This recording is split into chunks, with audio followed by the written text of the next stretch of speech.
AMD was at an analyst event earlier this week, and they shared a lot of great insight about their competitors, Intel. They also did have a lot to say about Nvidia, and I think investors are going to want to pay attention. So in today's episode, we are going to take a closer look at all that. But first, make sure to hit the thumbs up, make sure to hit the subscribe button, as this is going to be the best place you're going to find any semiconductor news ever. Also, make sure to check out the pinned comment for a special offer at fool.com/Jose, and check out my earnings ebook. The link is down below. 50% off right now. No coupon code needed. So let's get started. I want to thank the Motley Fool for sponsoring this video, and check out fool.com/Jose for the 10 best stocks to buy now. With that link, you get a promotional offer for the subscription service. Now, let's continue with today's episode. All right, so let's start off with price action. AMD was up a nice amount, 1.4% on the day, sitting at about $144. In the past 5 days, the stock is up roughly 5%.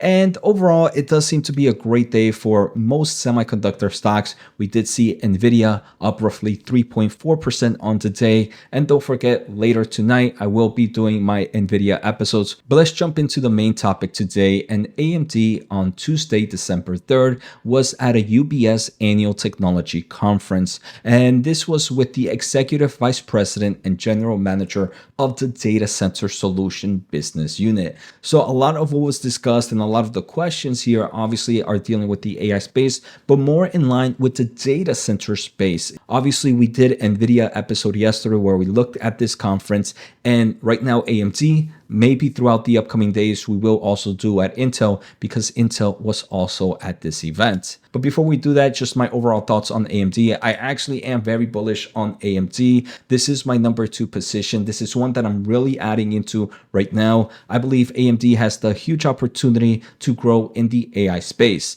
Now, it's pretty crazy how when many people think I'm bullish in AMD, it means that I'm bearish on Nvidia. That's not the case. I don't think AMD is the next Nvidia, but I believe this market is so big, and not only is it so big, it's so supply constrained that even number 2, number 3, or even number 4 player can win in the AI space. And that's what we saw yesterday with some ASIC players doing great earnings with stocks up dramatically. I think AMD will eventually show how it can really benefit in the AI space. And I think these levels right now are looking pretty attractive. So the first question that we saw from analysts was kind of talking about their server CPU.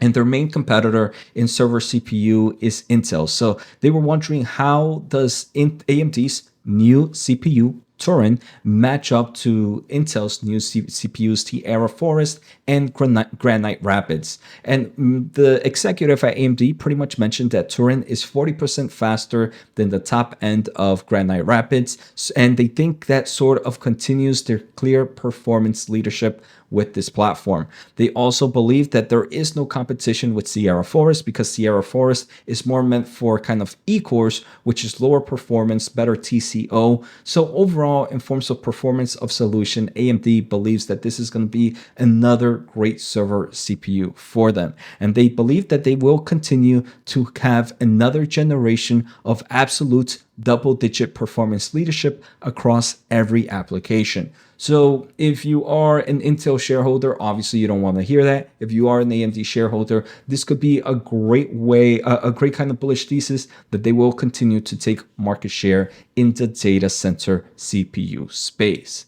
Next, we're going to take a closer look at the GPU total addressable market. So the question was, hey, look, where do you see yourself going into this GPU AI accelerator market? Where do you believe you will be successful? And where do you think you're going to end up in the next few years? Unfortunately, AMD's management didn't want to give a number, but they say that at the end of the day, they want to be relevant. And relevant means that at least they are a strong competitor and a great alternative. Very similar how they're now relevant in the CPU space. Remember, in the server CPU space, Intel used to dominate this market with a huge variety of market share, majority over 90%. Now, I believe in forms of revenue share is about 34% AMD AMD, the rest Intel. But now they are a relevant player. And if you look at where they're growing dramatically in the data center space, they have about 50% revenue share already in current numbers. So obviously there is a big difference between Intel and Nvidia, but AMD just mentions that, hey, look, they're gonna want to be relevant, and that's what they're looking for right now. So it seems like they want to be a nice double-digit player here in the future. Unfortunately, Nvidia is such a monster at this space that it's going to be much harder, in my opinion, than them taking over Intel. But it's not completely impossible. And this actually was a nice alley-oop for the next question. It was kind of, hey, look, how can you beat Nvidia? And what can you do to make your product, your customers choose you over Nvidia? And I actually really enjoyed the answer. Pretty much, they first gave all the roses to Nvidia. Forrest mentions that Nvidia is a great company with great products, and they are the de facto standard. And so as the challenger, you have to have a strategy that minimizes the friction of adoption. It minimizes the effort that the customers needs to go through to adopt you because they are already using the alternative, which is Nvidia, right? And you also have to have a differentiation. So for AMD to be anywhere near an alternative solutions, you need to have two things. First is the easiness. You can't have a huge friction to switch over, right? If a model works on NVIDIA's GPUs, they need to work on AMD's GPU as easily. The second thing is they need to have some difference between NVIDIA. And I believe right now, some of the differences that they have are obviously the price points. We do know that AMD's chips are cheaper than NVIDIA, and they tend to have more memory as well. So those are some of the things that they want to have as differentiations. And so in the past, they've been really focusing on maturing that software ecosystem, the math libraries, the frameworks, working with guys that are developing the foundational models to make sure their models are AMD aware, and really working to minimize the friction of adoption so that somebody can pick up just your random model and run it on AMD solution today, and you're going to get excellent performance. And they believe they are doing that already. So it seems like for them, the MI300 is more of kind of setting up camp, of kind of infiltrating. And then with the next generations, that infiltration is going to be a lot easier. But this is obviously very different from NVIDIA's approach. NVIDIA is more of a market maker. NVIDIA right here seems to be more of a market taker, trying to do. So very different in forms of mentality, but I do believe there is some opportunity for AMD in the MI300 side. The next question is, hey, look, all right, you talked a little bit about that friction, but also NVIDIA has CUDA. What are you able to kind of do in that software market? And we kind of discussed it a little bit already. And Forrest kind of mentions that, hey, look, it's not it's a journey, it's not a destination, because right now Nvidia is still developing. It's not like Nvidia is standing still. So again, they have a great set of software and they're continuing to advance, but they think that they are today, as they mentioned a moment ago, where customers are already at a moment where if you have a model or want to develop or fine-tune a model, they're at a point where AMD's MI300X is a lot easier to move over into. So it seems like AMD, in forms of what they're discussing, their friction has been reduced dramatically. Next, there was a question on supply chain thoughts of, hey, look, what are some of the supply constraints in the AMD? And this is very similar to NVIDIA. And what are their thoughts as NVIDIA is taking a huge majority of the market share right now in forms of supply market?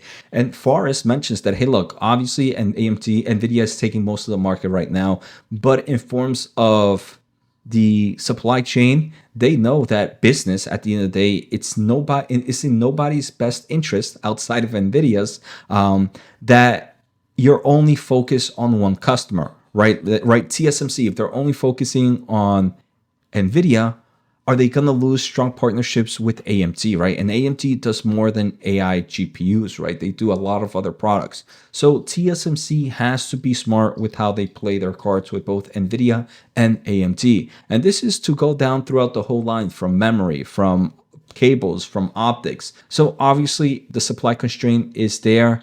And they do have that pressure that NVIDIA is taking most of that market, but it seems like AMD believes that they can grab a nice partnership with all these players still. Now, one thing that is actually needed for this rack scale system is the CT deal. So they want to know a little bit more about the CT deal. And Forrest mentions that, hey, look, the CT deal is not going to impact it's not going to impact the 350 or the 325. It's going to be most impactful for the MI400. So first off, he wants to mention that they're progressing very well and they're still very confident of closing the transaction in the first half of next year. They have already gotten regulatory approvals in the United States and a number of other geo places. They are waiting for a few, but all looks like it's on track and very optimistic that they will close. Of course, right now, CT and AMD are two different companies, so they can't operate as one, but with place of strong contractual agreements, it does allow AMD to engage with CT's resource on forward-looking products. So they are already working together. And you will see some of the contributions from the CT system resources in the 350 series subsystems. And obviously the CTC systems engineering teams are on the 400 and beyond. And that's where a major contribution is going to come. So while the CT deal has not closed, it's definitely already in the works of how this can improve AMD as a big time player. Now, the final question I really want to talk about was the networking side. And they wanted to talk about how NVIDIA is how they're going to be able to combat against NVIDIA's NVLink and kind of Ethernet switches like InfiniBand. And can they talk about how they're going to get to these clusters of 100,000 plus and potentially a million clustering? And AMD, for those that are not familiar, they are working with the Ultra Ethernet Consortium. And this consortium is going to publish their first specification in Q1 of 2025, they believe.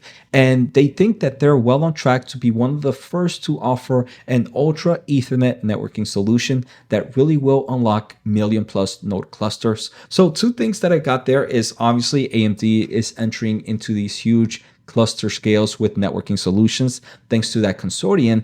But the second thing is this is another company that just admitted that we're going to see million cluster GPU systems, which is obviously very bullish for the AI space. So that's all that I have for today's episode. Like I mentioned, I believe AMD does have the opportunity to grow. That doesn't mean I'm bearish on Nvidia. I think Nvidia is going to dominate the space, but I believe AMD, even taking small market share in this market, will be very, very bullish for the company. So take care, have a good day, and see you all next time.